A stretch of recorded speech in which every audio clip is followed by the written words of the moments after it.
Hello అండి, ఇవాళ మనము పైల్స్ ప్రెగ్నెన్సీలో ఎందుకు వస్తుందో దాని గురించి మాట్లాడుకుందాం. బ్లడ్ వాల్యూమ్ అనేది యూజువల్గా ప్రెగ్నెన్సీలో పెరుగుతూ ఉంటుంది నార్మల్ ఉమెన్ కంటే. 7th or 8th మంత్లో బేబీ పెరుగుతూ ఉంటే పెల్విస్లో వీన్స్ కంప్రెస్ అయ్యి హార్మోనల్ చేంజెస్ వల్ల, ప్రొజెస్ట్రాన్ ఎక్కువ ఉండడం వల్ల, వీన్స్ మీద ప్రెషర్ పడడం వల్ల పైల్స్ అనేది కనిపిస్తుంది. మోస్ట్ కామన్లీ కాన్స్టిపేషన్ వల్ల కూడా పైల్స్ వస్తుంది. సో కాన్స్టిపేషన్ని అవాయిడ్ చేయడము, మోషన్ వెళ్ళేటప్పుడు ముక్కొద్దు. దీనివల్ల మనము పైల్స్ని అవాయిడ్ చేసుకోవడం బెటర్. సో ముఖ్యంగా సిమ్టమ్స్ ఏముంటాయి? Usually pain, itching and irritation ఉంటుంది అరౌండ్ యానస్. ఎలా గుర్తుపట్టొచ్చు అంటే చిన్న లంప్ ఆర్ స్వెల్లింగ్ ద్వారా గుర్తుపట్టొచ్చు. యూజువల్లీ బ్లీడింగ్ అనేది కూడా చాలా కామన్గా కనిపిస్తుంటుంది. అండ్ ఎలా మేనేజ్ చేస్తాము? ముఖ్యంగా హై ఫైబర్ డైట్ అనేది తీసుకోవాలి.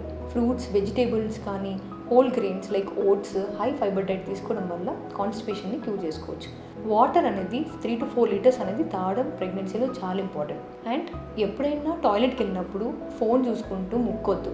యాక్టివ్గా ఉండాలి. సెడెంటరీ లైఫ్ స్టైల్ అవాయిడ్ చేయాలి. Exercises like walking, brisk walking ముఖ్యంగా, ఆర్ జాగింగ్ కూడా చేసుకోవచ్చు ప్రెగ్నెన్సీలో. కోల్డ్ కంప్రెస్ కానీ పెట్టుకోవచ్చు.